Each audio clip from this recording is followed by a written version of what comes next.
Hi, my name is Adithi Rao, and I'm the author of this book called Shakuntala and Other Timeless Tales of Ancient India. This book first came out in 2007 with Puffin, and then again in 2011, which is this version, with Scholastic. And if a book could have a birthday, then today would be it. So, I'm just here to tell you a little more about this book. It is a retelling of various very famous plays and epic poems that were written way back before the birth of Christ. This is literature from ancient India by people like Kalidasa and Bhasa and Bhavabhuti, and two very famous writers from Tamil Sangam literature also. And we are talking about maybe 5,000 years ago. And so these are works that are fantastic and have endured over centuries and centuries and centuries. So I really enjoyed writing this book. It's very special to me because it also happens to be my first of many books, but somehow your first book is always your dearest, It has 6 stories in it, all retold as short stories. There's Abhignana Shakuntalam by Kalidasa, which I've renamed as Shakuntala. There's Mrichakatika by Shudraka, or The Little Clay Card. Then there is the Uttara Ramacharita by Bhavabhuti, which I have retitled The Last Trial of Sita.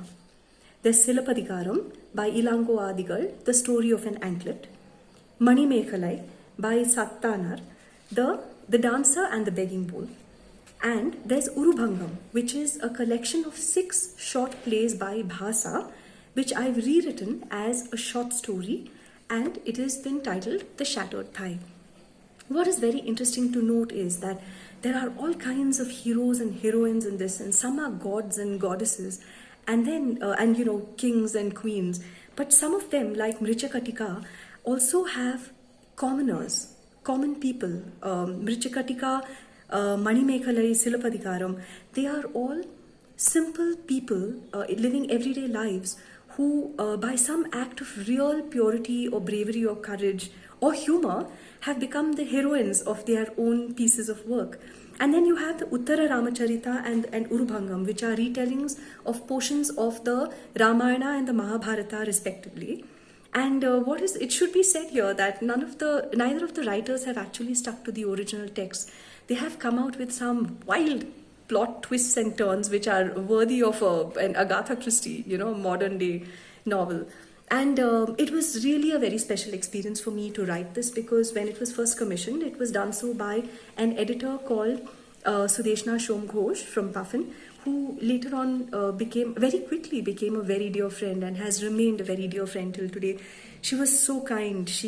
I had a little baby at that time, and I had to do a lot of research for this book. So she would carry my baby and she would follow me around through bookstores while I would be there on my hands and knees trying to go to the bottommost shelves and unearth the most difficult to find pieces of original text for these retellings that I was going to do. But I still think that it was worth all the effort. It was such a joyous experience to write it. It was worth the effort because I've had now a book that has lasted for so many years and has been read by many people and has got really good feedback. And there's a lot of modern literature which is brilliant out there. But I also think alongside it, it's nice that our youngsters, our younger generation, get to read a little more about the kind of writing that happened in ancient India. It's old, but it's still fresh, and it lasts a very long time because of the tremendous creativity and insight that has gone into the writing of these original works. So do buy it and do read it, Shakuntala and Other Timeless Tales of Ancient India. Thank you. Bye.